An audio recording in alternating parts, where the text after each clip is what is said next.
बिस्मिल्लाहिर्रहमानिर्रहीम। बेटा हम स्टार्ट करते हैं दोबारा से बाइनोमियल थ्योरम से ही। एक्सरसाइज 8.2 का है ये क्वेश्चन नंबर आपका जो 6 के हम पार्ट्स कर रहे हैं। अब जो इसका थर्ड पार्ट है यहाँ से हम बेटा स्टार्ट करते हैं। सेकंड पार्ट तक हमने कर लिया हुआ था। जो थर्ड पार्ट है बेटा जो आपको दिया गया है देखते हैं इसमें a⁴ in the expansion of 2/x minus a whole power 9। अब आप देखें यहाँ पे अब आपने जो टर्म फाइंड करनी है ऐसी टर्म फाइंड करनी है जिसमें a की पावर में 4 आ रहा है। जिस तरह आपने प्रीवियस क्वेश्चंस के अंदर जिसमें x की पावर में समथिंग आ रहा हो आपने बेटा उनको कंपेयर किया। अब जस्ट यहाँ पे a दे दिया हुआ है। आप देख सकते हैं यहाँ पे भी a मौजूद है और क्वेश्चन के अंदर भी आपको उसने a दिया हुआ है आपको। तो लिहाजा ये आपका पार्ट दिया हुआ देखें 2/x minus a whole power 9। हम इसको सेम प्रीवियस पार्ट्स की तरह करेंगे जो आपने पहले पार्ट किए हैं और ये बार बार आपकी प्रैक्टिस करवाई जा रही है ताकि आप इस पर जो है आपको अबूर हासिल कर लें इसके ऊपर। बेटा जब हम इसको कंपेयर करेंगे बाइनोमियल जो थ्योरम के साथ तो ये आपके पास 2/x क्या है a है और जो a होगा ये आपके पास x होगा। x इक्वल टू देखिए माइनस a आ गया है और a आपके पास 2/x है। ये क्योंकि आपने कंपेयर किया है इसके साथ बाइनोमियल थ्योरम के साथ और ये आप कंपेयर पहले करते रहे हैं। और ये जो पावर होती है ये आपके पास हमेशा n होता है। अब इन क्वेश्चन को सॉल्व करने का तरीकाकार पीछे भी मैं बता चुका हूँ। दोबारा से फिर बेटा हम इसको स्टडी करते हैं। अब बेटा इसकी जनरल टर्म क्या होती है बाइनोमियल थ्योरम के अंदर या आर्थ टर्म क्या होती है वो होती है TR+1 equals to NCR AN-R XR। ये फार्मूला होता है जो आपको दिया गया है। अब इसमें देखें आपके पास जो है a जो आपको दिया गया है बेटा 2/x है कंपेयरिंग के ज़रिए और जो x है वो देखें क्या है आपके पास -a है और n क्या है वो आपके पास 9 है। अब इस बेटा फार्मूले के अंदर आप वैल्यूज़ पुट करेंगे तो देखें ये फार्मूला बन जाएगा 9CR। n की वैल्यू आपके पास 9 थी ऊपर तो n की जगह पे आपने 9 पुट कर दिया है 9CR और a की जगह पे आपने जो a की वैल्यू ऊपर आपने बेटा कंपेयरिंग के जरिए निकाली है 2/x वो आपने a की जगह पे पुट कर दी है 2/x। और फार्मूले में क्या लिखा हुआ है n-r और n की जगह पे आपने 9 पुट किया हुआ है। r बेटा अभी हमें फाइंड हमने करना है। r हमें गिवन नहीं है इन तमाम क्वेश्चंस के अंदर r गिवन नहीं होता। r बेटा हम खुद फाइंड करते हैं। तो जो x है वो किसके इक्वल है -a के इक्वल है। तो यहाँ पे x की जगह पे फार्मूले में आपने देखें -a पुट कर दिया हुआ है -a और देखें r है आपके पास। अब बेटा हम इस स्टेप्स को हम सिंप्लीफाई करेंगे। देखें इसके अंदर कोई और a मौजूद है इन तीनों टर्म्स के अंदर कोई मौजूद नहीं है जस्ट a आपको ये लिखा हुआ है। a बेटा इसलिए मैं कह रहा हूँ क्योंकि आपने क्वेश्चंस के अंदर जो आप फाइंड करना है वो a⁴ है आपके पास वो आपने फाइंड करनी है। तो देखिए अब यहाँ पे -a की पावर r है तो बेटा हमने क्या किया है इसको हमने ब्रेक किया हुआ है। ये एक्चुअली लिखा हुआ है -1 की पावर r तो हमने a को पॉजिटिव करने के लिए माइनस को बेटा साइड पे कर लिया हुआ है। तो ये देखें ये बन जाता है आपके पास -1 पावर r और ये a देखें पॉजिटिव रह गया आपके पास a r हो चुका हुआ है। अब देखें यहाँ पे अकेला a मौजूद है आपके पास। अब जो a की पावर में देखें क्या लिखा हुआ है r लिखा हुआ है। आपने इस जो a की पावर में होगा इसको बेटा इक्वल कर लेना होता है जो आपने फाइंड करना होता है। देखें ऊपर जो आपने फाइंड करना था आपने बेटा फाइंड क्या करना था a⁴ देखें यहाँ पे आपके पास 4 है इसी को आपने बेटा फाइंड करना था।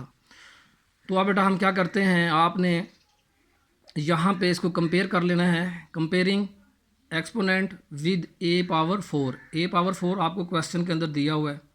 तो लिहाजा बेटा जो पावर आपके पास 4 है वो किसके इक्वल आ गई है r इक्वल्स टू 4 के इक्वल आ गई क्योंकि ये जो r है जो आपको क्वेश्चन के अंदर लिखा हुआ है a की पावर 4 उसके इक्वल आपने इसको पुट कर लिया हुआ है। अब जहाँ जहाँ r होगा इस स्टेप के अंदर वहाँ पे आपने r की वैल्यू 4 वो पुट कर देनी है। देखिए NC4 हो जाएगा r की जगह पे आपने 4 पुट किया हुआ है 2/x 9 -r है तो बेटा r की जगह पे आपने 4 पुट किया हुआ है -1 देखिए r है r की जगह पे आपने 4 पुट किया हुआ है। यहाँ भी r मौजूद था पावर के अंदर तो आपने 4 पुट कर दिया हुआ है।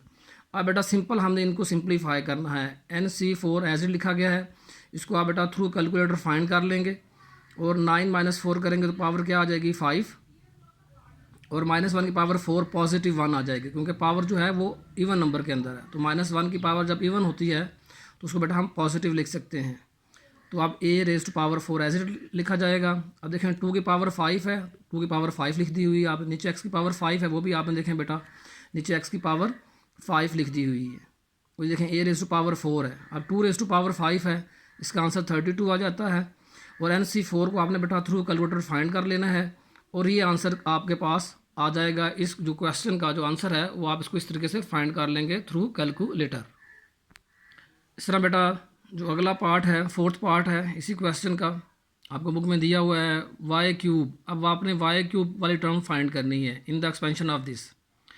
कंपेयर करें बाइनोमियल के साथ, तो ये जो पहली टर्म होती है ये हमेशा ए होती है, जो सेकंड टर्म होती है वो हमेशा एक्स होती है आपके पास। एक्स इज इक्वल टू देखें माइनस वाई है, माइनस वाई अंडर रूट। ये जो माइनस का साइन है ये एक्स के साथ आपके पास टर्म के साथ आ जाता है, और जो पावर होती है वो हमेशा आपके पास n इक्वल्स टू 11 होगी। आपने सेम बेटा जो प्रीवियस आपने पार्ट्स किए हैं, अभी हमने जो पार्ट किया है, इसी तरह आपने बेटा जो जनरल टर्म के अंदर ये वैल्यूज़ पुट कर देनी है और आपने आर को फाइंड करना है। आर को फाइंड करने का तरीका अभी हमने पीछे बता चुके हुए हैं और बार बार हमने प्रैक्टिस भी की है। और ये जो होगी वाई की पावर जो 3 होगी, जब आप आर टर्म के अंदर बेटा वैल्यूज़ पुट करेंगे तो ये 3r के इक्वल आ जाएगा, जो भी वहाँ पे r लिखा होगा। तो आपने वो r फाइंड कर लिया होगा और जनरल टर्म के अंदर वो वैल्यूज़ पुट करके आपने इसे खुद सॉल्व करना है। आगे चलते हैं बेटा क्वेश्चन नंबर 7 के ऊपर। सेम ये अभी हम जो क्वेश्चन पीछे कर रहे हैं ये उन्हीं की बेटा प्रैक्टिस है बार बार। Find the coefficient of x5। ये वही क्वेश्चन जो भी हमने पीछे किए हैं। यहाँ पे अब x5 लिखा हुआ है, जस्ट क्वेश्चन की जो बेटा स्टेटमेंट चेंज की गई है। क्वेश्चन ये वही है आपके पास, फाइंड द कोफिशेंट। अब बेटा x5 आपने फाइंड करना है, तो आप देखिए हमने जनरल टर्म को बेटा लेना है। ये r+1 टर्म जो हमारे पास मौजूद होती है उसको देखते हैं। तो बेटा देखिए यहाँ पे हमारे पास जो r+1 टर्म का फार्मूला ये होता है, ये जनरल टर्म का NCR an - r xr। आप देख सकते हैं पिछले क्वेश्चन के अंदर बेटा हमने इसी फार्मूले के ज़रिए सॉल्व किया है।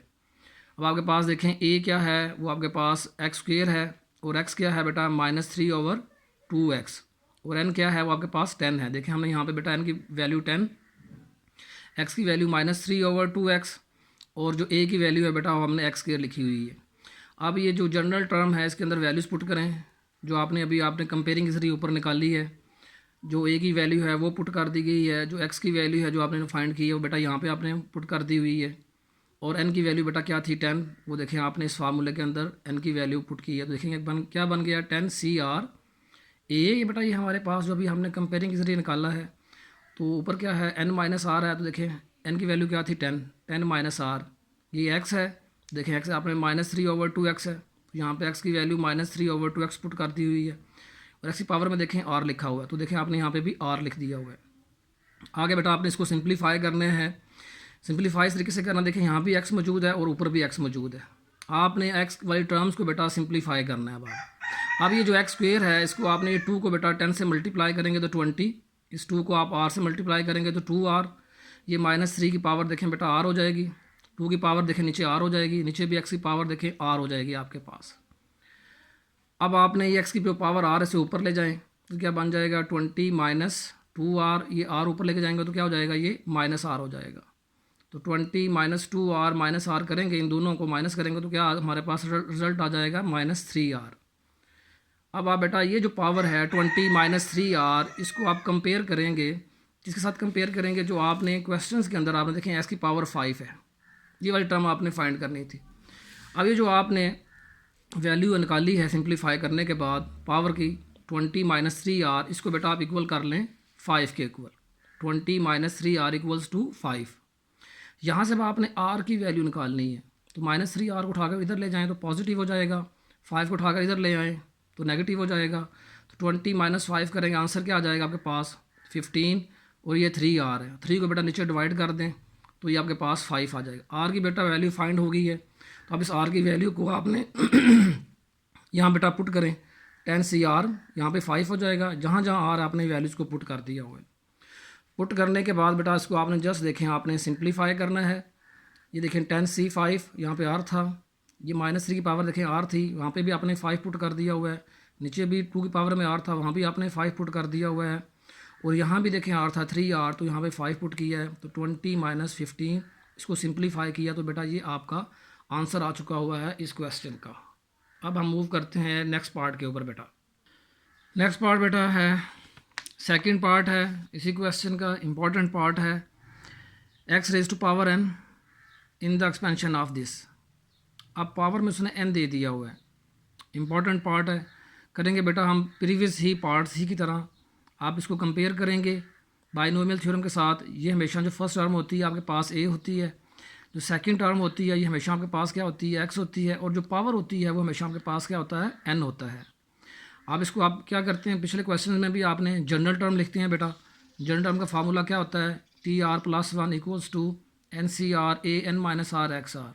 अब आपने ए की वैल्यू भी पुट कर देनी है और जो एक्स की वैल्यू भी आपने यहाँ पे पुट कर देनी है, और जो एन की वैल्यू आपने वो भी यहाँ पे पुट कर दी हुई है जनरल टर्म के अंदर।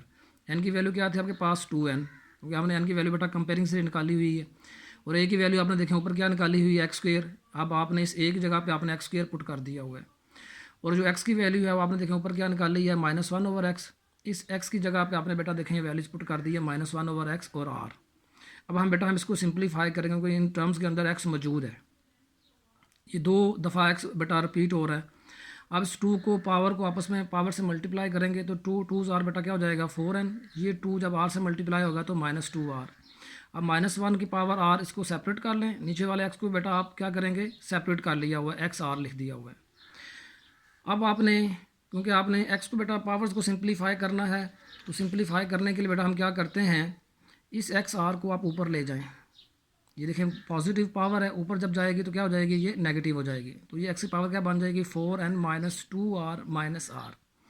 तो -2r - r करेंगे, आंसर क्या आ जाएगा -3r। अब देखें इन टर्म्स के अंदर जस्ट x एक दफ़ा आ चुका हुआ है। अब इन टर्म्स के अंदर बेटा कोई x रिपीट नहीं हो रहा। ऊपर देखें x हमारे पास रिपीट हो रहा था, यहाँ पे भी x मौजूद था, यहाँ पे भी। अब जब हमने x की पावर्स को बेटा सिंप्लीफाई करने के बाद देखें x एक दफ़ा आ चुका हुआ हमारे पास। जब एक दफ़ा आ चुका हुआ, अब आपने इस पावर को जो आपने फाइंड की है 4n - 3r, इसको बेटा इक्वल करना है जो आपने ऊपर क्वेश्चन के अंदर आपको दी होगी, जो भी पावर यहाँ पे n दी हुई है, तो इसको बेटा आपने इक्वल कर लेना है 4n - 3r = n के इक्वल। यहाँ से हम बेटा निकालेंगे वैल्यू r की, तो देखें -3r इज रहा है, 4n को बेटा उठा के उधर लेके गए हैं आप, तो ये बन गया -3n। आर की वैल्यू निकालनी है आपने, -3 को नीचे डिवाइड कर दें तो ये पॉजिटिव n रह जाएगा। अब आर की बेटा वैल्यू क्या आ गई आपके पास n।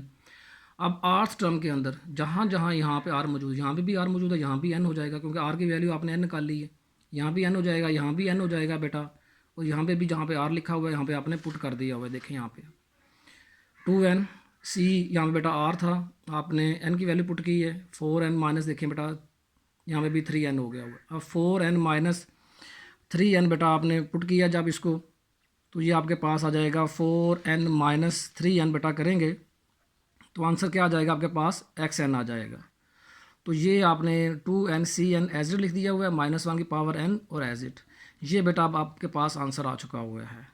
और इसी तरीके से बेटा आपने ये क्वेश्चन करना है, इसको बार बार करें, प्रैक्टिस ज़रूर करें। अब आगे फिर बेटा अगले लेक्चर के अंदर मैं इंशाल्लाह ताला आपको मज़ीद जो इम्पोर्टेंट जो क्वेश्चंस हैं आपके इस एक्सरसाइज के, वो अगले लेक्चर में आपको करवाऊंगा। अभी आपने ये जो क्वेश्चन करवाए गए हैं, जो पार्ट्स करवाए गए हैं, इनकी आपने प्रैक्टिस लाजमी करनी है। ओके मेरा बेटा, थैंक यू, अल्लाह हाफिज़।